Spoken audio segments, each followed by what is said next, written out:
сакам порака. Пред половина час ја прашав другарка ми кога ќе одиме на часови за танцување. И уште не ми одговорила. Кога немаше интернет, луѓето си пишуваа писма, ги праќаа по пошта и потоа со денови чекаа одговор. Убаво што ги измислиле мејловите. Си биле еден маж и една жена. Си живееле сложно, се сакале и се почитувале, иако биле многу сиромашни. Еден ден им се родило прекрасно синче. На нивната среќа и немало крај. Бебето не само што било многу убаво и постојано насмеано, туку добрите самовили му предскажале дека кога ќе порасне, ќе се ожени со кралската ќерка. А кралот во таа земја бил алчен, себичен, секогаш намуртен. Не бил добар човек. Знаел да биде лош.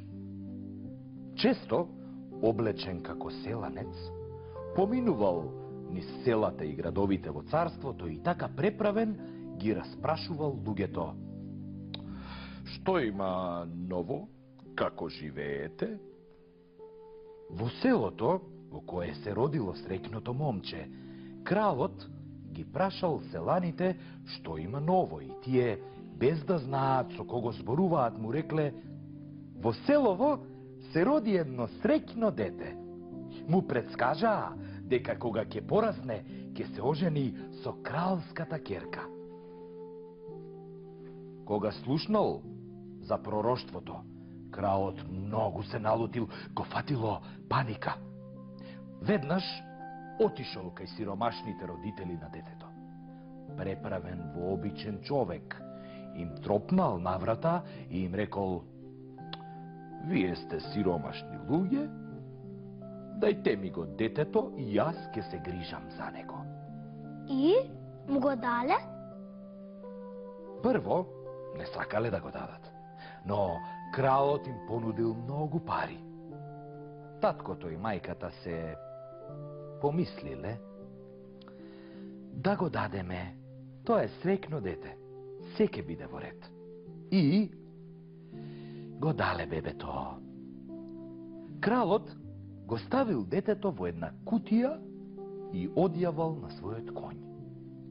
Кога стигнал до една длабока река, кралот ја фрлил кутијата со детето во водата и помислил: ја спасив ќерка ми од несаканиот зет. Леле! И потоа, што се случило потоа? Кутијата со среќното дете не потонала. Пловела како мало бродче и стигнала пред една воденица. Момчето останало сосема суво. Воденичарот стоел покрај воденицата и ја забележал кутијата. Веднаш го зел бебето и го однел дома.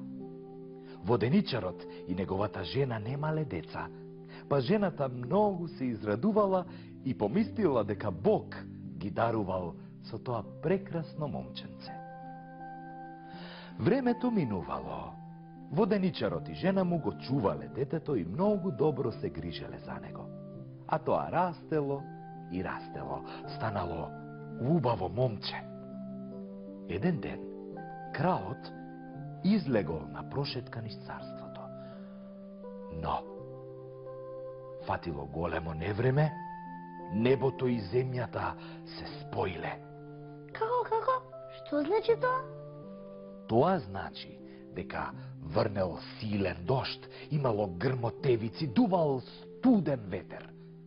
Кралот морал да се засолни од невремето. Влегол во куќата на воденичарот.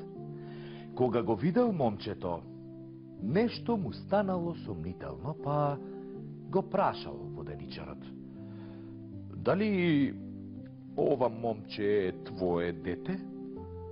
Не, рекол воденичарот, тоа е сираче. Реката го донесе.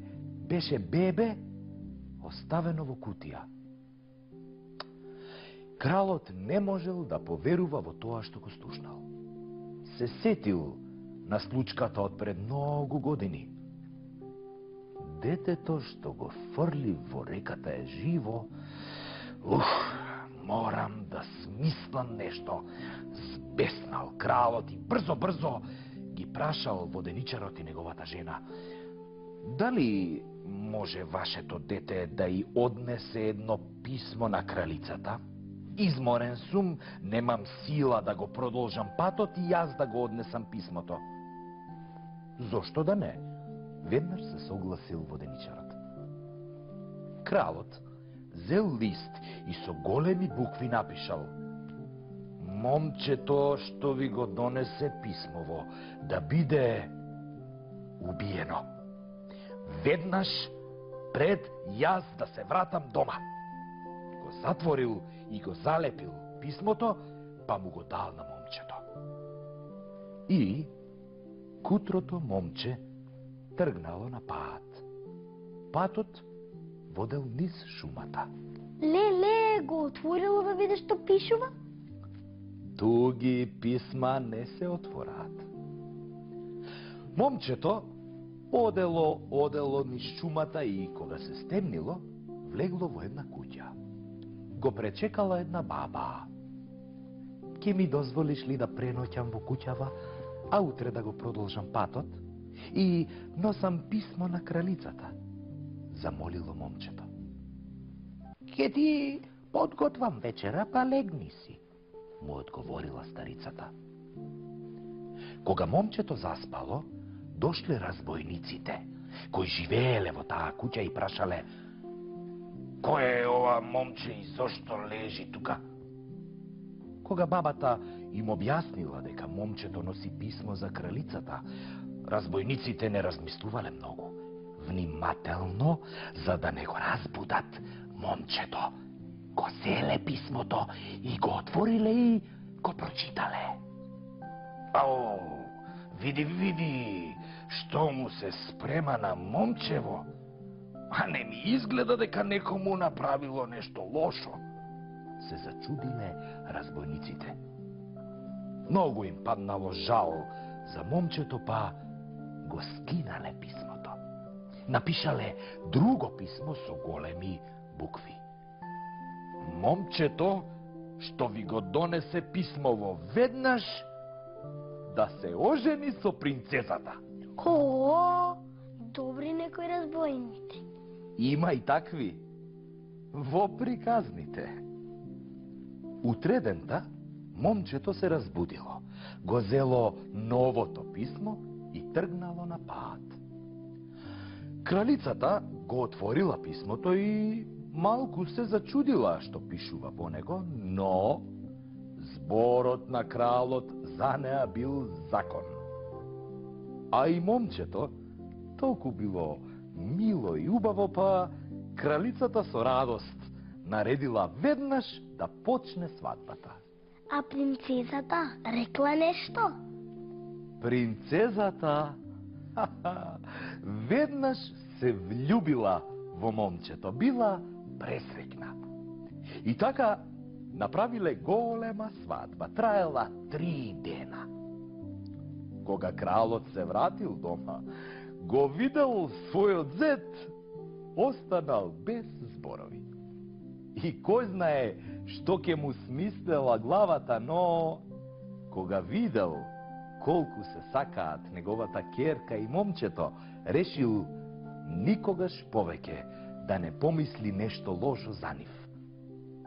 А со време, дури и го засакал среќното момче. Значи, кога имаш среќа, никој ништо не ти може. Народот вели: роди ме мајко со среќа и фрли ме на пуниште.